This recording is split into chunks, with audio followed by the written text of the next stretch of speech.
Hi guys! Mag-unbox ako ng bagong watch. In-order ko to online. Galing tayong bagong watch, Michael Kors. Nakikita niyo naman sa feature box. Ito na siya.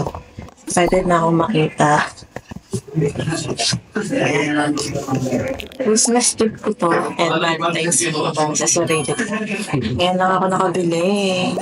Ito na siya. Ito yung my dream watch. Matagal ko nang gustong magkaroon ng ganitong watch.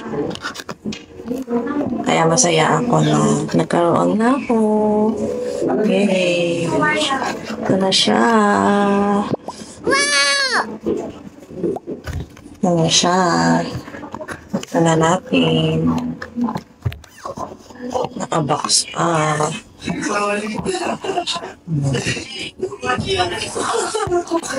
Charan! Ganda. Ganda ng box.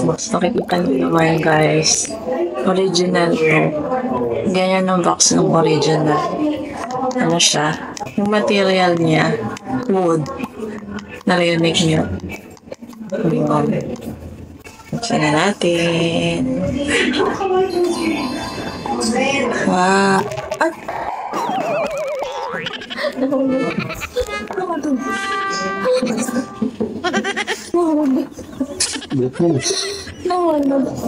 Ayan, nahulog. Ang bigat naman yun. Ang bigat. Narinig nyo yun, di ba? Kahoy talaga siya. Tapos dito sa loob, may ano siya, fabric. Yan.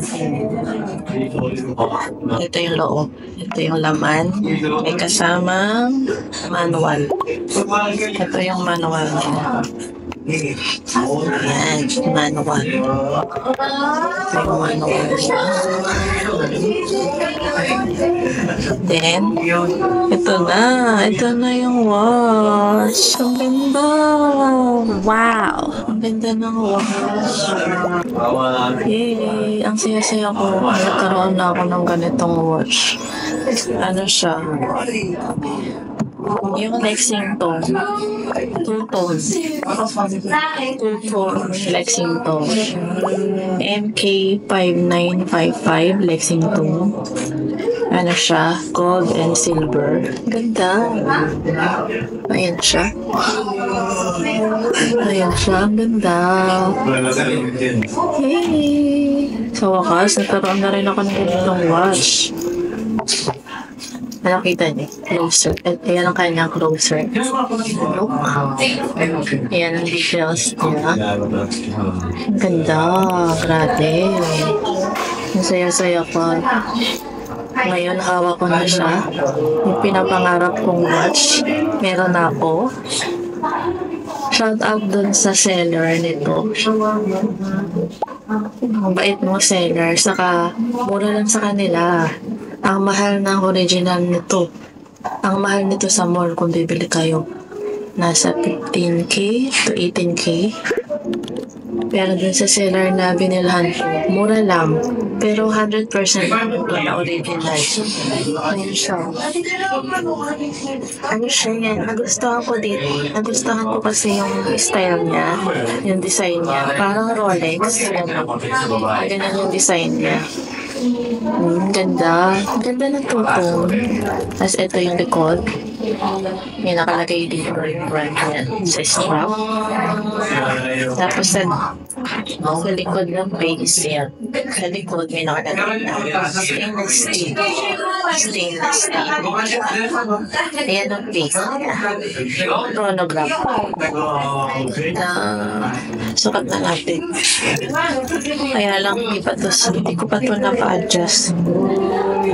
Malaki pa sa akin yung strap. Sukat na ito. Sukat na natin. Wow.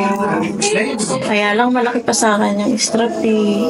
Hindi ko pa siya napabawasan. Pero ang ganda niya. Ganda niya. Diba? Ayan. Ang ganda ng strap. Parang ano, Rolex. Makita niyo guys, ang ganda. Ito. Ikaw. Yung shala. Ang social ng watch na to. Saya-saya ko. Tapos may ano pa sila. Nasa mo na rin. Naka-promo sila ngayon. Meron silang free na Starbucks tumbler. Wow! Ito siya. Papakita ko sa'yo. Ito. Ayan, binigyan nila ako ng free na Starbucks tumbler. Ito siya. Boxing yun. Sabi ko na muna ito. Ito siya. Yan. Meron silang pa-free. Dahil malapit na yung Valentine's Day, naka-promo sila. May pa-free sila na Starbucks tumbler. Tapos may less 500 pesos pa. Kaya ang laki ng nasave ko. Ito, papakita ko na sa inyo. Unboxing tayo ng tumbler. Ito siya. Thank you sa seller. Tinigyan ako ang tumbler. Yan. Yan. Starbucks pa. Ito. Ang ganda. Ang ganda ng tumbler. Yan siya. Wow. Wow! Diba? Ang ganda. Ano niya? Yung mga 1.5. Ako lang. Tumbler. Laki niya. Mahal din yung ganito. Ganyan siya. May takip pa siya. Ayan, oo. Yung takip. Crystal. Crystal design. Ganda. Istro yun. May straw. Ayan. Meron palang straw. Ito yung straw niya. So, diba? Ang social. May straw pa. Oh. Tumbler na ako. May ito yung dito talaga. Oh, yun na yan. Oh, diba? Social. May libre pang pa-tumbler. Kaya, bumili na rin kayo guys. Yan. Ganda ang lagyan tumbler. Oh. Social. Rainbow color. Sa loob. Ganda niya. Ayan guys, sana na-enjoy niyo ang aking video. Bye!